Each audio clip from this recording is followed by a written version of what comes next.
আমি যেতে যেতে মদিনার অলিতে গলিতে, মদিনা শহরের বা হেরাম শরীফের অলিতে গলি, একটা গলির রাস্তায় ঢুকলাম ও মসজিদুল উমর ইবনে খাত্তাব রাদিয়াল্লাহু তাআলা আনহুর মসজিদের দিকে যাচ্ছি। আরেকটা শর্ট ভিডিও নিয়ে আসলাম।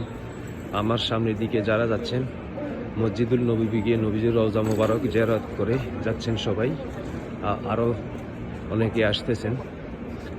অর্থাৎ এই সামনের দিকে গেলেই হচ্ছে হযরত বিল্লাল মসজিদ।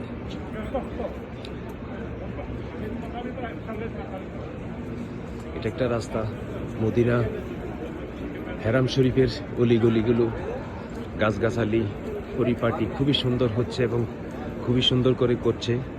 এই যে গাছগুলো দেখতে পাচ্ছেন এগুলো হচ্ছে নিম গাছ। অর্থাৎ এই গাছকে সৌদি আরবের সরকার বলে বা সৌদিরা বলে, আরবিরা বলে শেজারাতুল, আমাদের জিয়াউর রহমানের নামের নামকরণ করা হয়েছে শেজারাতুল আল জিয়া। ধন্যবাদ সবাইকে, ভালো থাকবেন।